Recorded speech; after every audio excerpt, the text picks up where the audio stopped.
वाटणं काय पडलं याच्यात, पुन्हा ते यांना इच्छाच निर्माण झाली नाही, त्याच्यामध्ये गौतम बुद्ध येतात. ज्ञानेश्वर तर बालपणीच तसे होते. ज्ञानेश्वर बाय बर्थ होते, हे नंतर झाले. उपभोग घेतल्यानंतर याच्यात काही दम नाही, जाऊ द्या, सगळं होतं, राजवैभव समोर होतं. त्यामुळे त्यांना पुन्हा वासना शिल्लकच राहिली नाही, कामेच्छाच राहिली नाही, कारण सगळ्या लोभांची साधनं समोर होती. म्हणजे एक प्रकार असा की ज्ञानेश्वरांसारखं बाय बर्थ बालपणीच सर्वज्ञता वरी तया ते, वयसाची या गावा नेणी जे.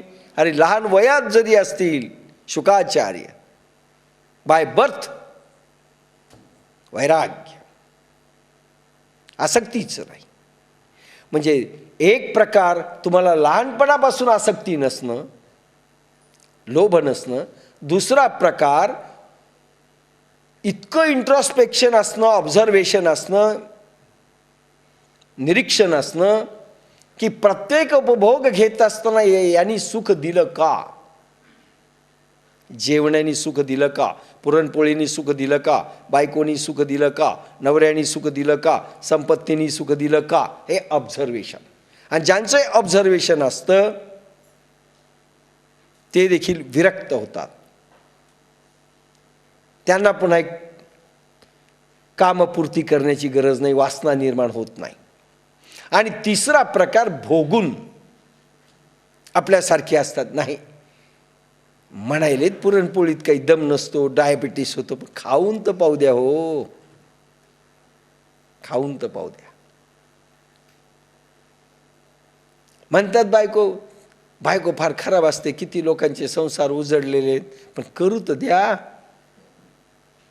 पाहू तर द्या अनुभव. असाही एक प्रकार आहे.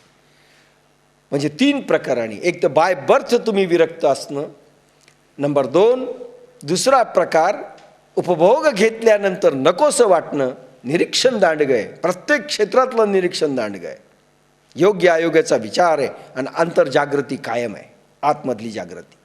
आणि तिसरा प्रकार भोगल्यानंतर अतिरेक झाला, नको वाटणं, अतिरेक झाला. म्हणून मागे एका कॅसेटमध्ये सांगितलं होतं, एका प्रवचनात सांगितलं होतं की ब्रह्मचर्याचा अतिरेक झाला की कामेच्छाकडे वळतो, कामेच्छाचा अतिरेक झाला की ब्रह्मचर्याकडे वळतो. आओ बे लड्डू, जाओ बे लड्डू. ही माणसं कुठेच कामी येत नाहीत, ना संसार ना परमार्थ. उद्या मला जर विचारलं की आपल्याकडे पात्र कोण, तर ही माणसं जी पूर्वी मी सांगितली ती. चर्वणतर्पण केव्हा करावं असं वाटतं, खूप खाल्ल्यानंतर, अपचन झाल्यानंतर. आणि अपचन आणि चर्वणतर्पण करायला लागले की खूप खावं असं वाटतं, आणि खूप खाल्ल्यानंतर चर्वणतर्पण करावं असं वाटतं.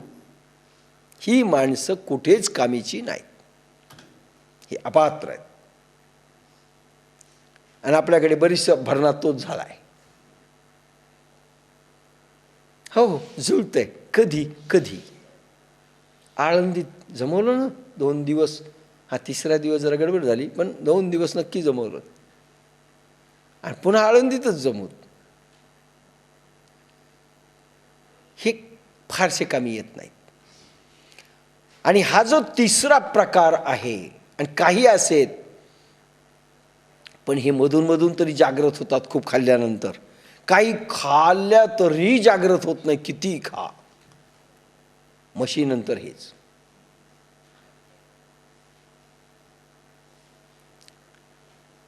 एक जण रिक्षात चालला,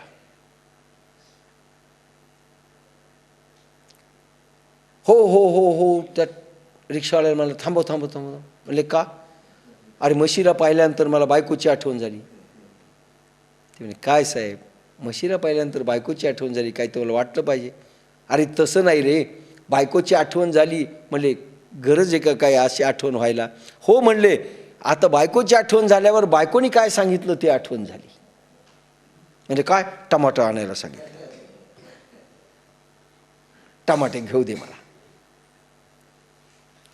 म्हणजे हे ओपिनियन असतात नवऱ्याची. इतकं शरीर बिघडून टाकतात, खाऊ खाऊ खाऊ खाऊ. आणि नवरा कुठल्याही क्षणी त्यांना ह्याच बोलतो बायांना. समजा नवऱ्याला टमाटो आणा सांगितलं असतं आणि गहूही घेऊन या सांगितलं असेल तर गहू विसरून जातो हा, बरं का. गहू विसरून जातो. टमॅटो आणतो. बायको म्हणते, अहो तुम्हाला 2 गोष्टी सांगितल्या होत्या ना. मी विसरलो सांगत नाहीत. हे काय सांगतात माहिती? हां, म्हशीसारखी फुगलीस, खाऊन बसतीस, तेवढं नाही होत का? टमॅटो मी आणले, गहू तू आणायचे, पण मी विसरलो नाही सांगत. पण सगळं असं बोट ठेवतात. ह्या सगळ्या व्यक्ती आणि कंट्रोल जीवन जगणाऱ्या इंद्रिय यांचे ताब्यात नसतात. लोभामध्ये कामेच्छा वाढत जात असते, खात जात असतात. म्हशीसारखे फुगले काय आणि फटकन फुटले काय नंतर शेवटी स्मशानामध्ये. हे नाही, काही वाटत नाही. ते व्यवहारालाही कमी येत नाहीत, इकडेही कमी येत नाही. नेहमी दुःखांत शेवट असतो यांचा, सुखात नाही. म्हणून लोभ किती विचित्र आहे की कामेच्छा वाढत जाते, वासना वाढत जाते, खावंसं वाटतं, अतृप्ती अतृप्ती अतृप्ती. म्हणजे लोभाची पूर्ती केल्यानंतर इच्छा उत्पन्न होते, कामेच्छा उत्पन्न होते. पूर्ती केल्यानंतर शेवटचा परिणाम अतृप्ती. नाही, पुन्हा पाहिजे, पुन्हा पाहिजे. बाया खात जातात, खात जातात, खात जातात. फार पुरुषही तसेच वाढत जातात. हा झाला लोभ. आणि ही जे तिसरा प्रकार आहे की सारखा खा किंवा लोभ करा, इच्छा करा, तृप्तीसाठी पळा आणि अतृप्ती घेऊन या, यांच्यासाठी क्रोध उत्पन्न होतो. आता राहिला सेक्स. दुसरा प्रकार कामाचा. कामामध्ये इच्छा 3 प्रकारांनी म्हटलं मी. एक, काहींना उत्पन्नच होत नाही लहानपणापासून, वैराग्य जीवन. काहींना उत्पन्न झाली, भोगलं, पण प्रत्येक क्षणाला वाटलं याच्यात काही दम नाही, सोडून दिलं. ते महावीर झाले, ते बुद्ध झाले, ते तीर्थंकर झाले, राजर्षी योगी झाले, हे सगळे झाले. आणि काही जण कसे असतात, किती करा अतृप्त दोलायमान असतात. कधी इकडे जातात, कधी तिकडे जातात, तेही अतृप्त असतात. आणि दुसरे काही करा झोपलेलेच आतमध्ये असतात. त्यांचं अंतर्मन झोपलेलंच असतं आणि त्यांना कळत नाही. किती सांगा, डायबिटीज झाला, खाऊ नको साखर, खाऊ द्या, खाऊन मरू द्या. एक दिवस ठरलेला आहे. तत्त्वज्ञानी असतात ही माणसं. यांच्या इतकं तत्त्वज्ञान कोणाला येत नाही. जे अतृप्तच असतात त्यांच्या इतकं तत्त्वज्ञान कोणाला नसतं. अरे वर गेल्यानंतर काय तोंड दाखवणार त्या ईश्वराला? मी निर्माण केलेल्या वस्तूंचा उपभोग तू घेतला का? त्यावेळेस तुम्ही नाही म्हणलं तर सटके बसतील, असं यांचं एक तत्त्वज्ञान असतं. आता दुसरा प्रकार जो राहिला तो असा की कामेच्छा म्हणजे सेक्स, वासना. हा जो सेक्स आहे, काहींना जे अंतर्मनाने जागृत असतात, काम करत असताना ज्यांचं अंतर्मन जागृत असतं, द्रष्टाभाव जागृत असतो. द्रष्टाभाव विषय झालेला आहे. द्रष्टाभावाने अखंड जागे असतात, पण कामवासना निर्माण झाली तरी ते पूर्ती करत असताना देखील त्यांचा द्रष्टाभाव जागा असतो आणि ऑब्झर्वेशन करत असतात, ते ढळत नाही. म्हणजे कामपूर्ती झाल्यानंतर काम करत असताना, कामेच्छा पूर्ण करत असताना, ॲक्शन करत असताना, कृती करत असताना हळूहळू हळूहळू ते वैराग्याकडे वळतात. अरे याच्यात काय पडलं, याच्यात काय पडलं, याच्यात काय पडलं, संपलं. हळूहळू नखे लागेल ढाळे ढाळे वैराग्याशी. हळूहळू वैराग्य यांच्याकडे निर्माण होत जातं. हा एक प्रकार. पण ज्यांचं अंतर्मन जागृत नाही, ज्यांचा आत्मा द्रष्टाभावामध्ये नाही, विटनेस म्हणून पाहत नाही, आणि जे इंद्रियांचे गुलाम झालेले आहेत, मनाचे गुलाम झालेले आहेत, मनाचे मालक नाहीत, असं जर असेल, यांच्याकडनं बलात्कार होतो, यांच्याकडनं खून होतात, आणि आपली इच्छा तृप्ती करता कुठल्याही स्टेजपर्यंत जातात, तिथे काम आणि क्रोध, कामेच्छा वाढत जाते, द्रष्टाभाव नसतो. अरे याचं फलित काय होणार विचार करत नाहीत, विवेक नसतो, विकार असतात, विवेक नसतो. अरे साधक आहे आणि कामेच्छा खूप उत्पन्न होते, माहिती आहे की क्षरण झाल्यानंतर आपलं काय होईल, पूर्ती झाल्यानंतर आपली साधना किती कमी होईल माहिती आहे, पण विकारांचे गुलाम आहेत आणि द्रष्टाभाव जागृत नाही आहे. द्रष्टाभाव असेल तर एकीकडे कंट्रोल येत जातो,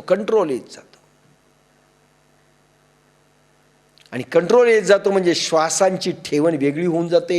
द्रष्टाभाव जागृत असल्यानंतर हे श्वास खूप लांबतात, ब्रेनवरचं कंट्रोल सुटतं, विवेक संपतो, पण इथे मात्र कंट्रोल राहतं आणि श्वासांचा कोठा बदलतो, श्वास वेगळ्या रीतीने वाहू लागतात आणि हळूहळू एक प्रकारे तृप्ती येत जाते.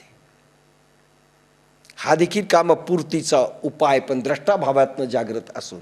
पण ज्यांचं असं होत नाही ते क्रोधी बनतात, चिडतात, त्याला क्रोध म्हटलंय. म्हणजे लोभपूर्ती, सेक्सपूर्ती आणि वस्तुविषय यांची प्रीती आणि पूर्ती जर झाली नाही तर क्रोध निर्माण होतो. कोण आहे माझ्या आडसर, त्याच्यातनं खून, त्याच्यातनं बलात्कार, त्याच्यातनं सगळे विषय हे रंग घेतात. पण काम आणि क्रोध मूळ नाही, त्याचं कारण लोभामध्ये आहे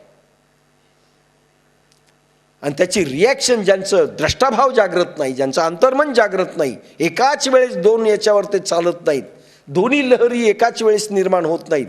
होऊ द्या कामवासनेची आणि ब्रह्मचारीपणाची लहर एकाच वेळेस निर्माण होऊ द्या, प्रेम आणि रागाची एकाच वेळेस लहर होऊ द्या. टोन बदलतो, श्वास बदलतात, शब्द बदलतात, भावना बदलतात, ग्लँड्सचं सिक्रेशन बदलतं, रसायन बदलतं.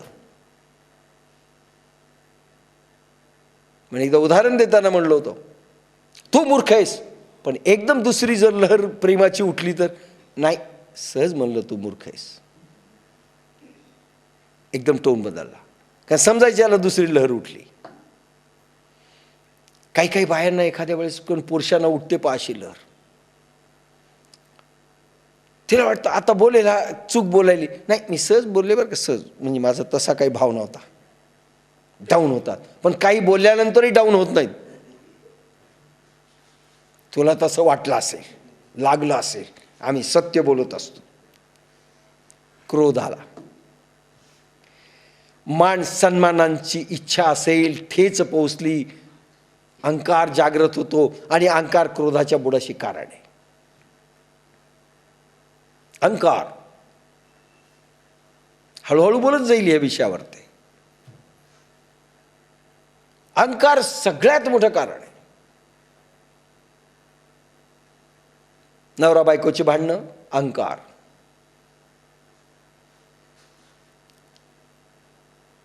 सासू सुनांची भांडणं, अहंकार. सरेंडर करायला कोणी तयारच नाही. आणि हा अहंकार क्रोधाचं बीज आहे. राग येतो मला, लोभाची पूर्ती नाही झाली की अहंकार येतो, आणि अहंकार एकदा फणकला नागासारखा की क्रोध येतो.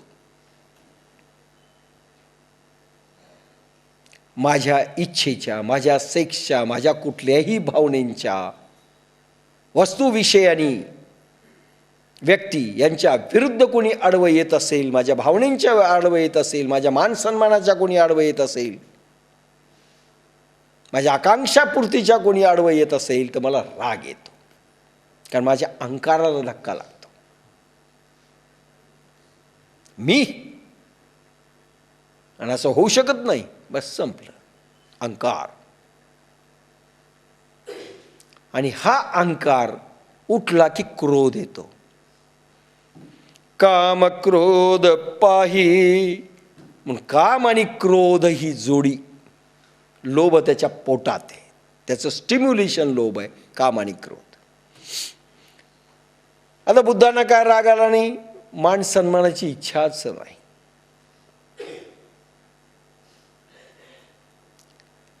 मान सन्मानाची इच्छाच नाही, रागच नाही. महावीर ज्यावेळेस पूर्ण झाले आणि गावोगावी फिरायला लागले, ज्या गावात गेले त्या गावात दगड मारण्यात आली, कानात खुंट्या ठोकल्या, शिव्या दिल्या, पण राग नाही. कारण मला मानही नकोय बाबा, सन्मानही नकोय, मी कोणी मोठा हा भावही नाही आहे. बुद्धांना तेच झालं.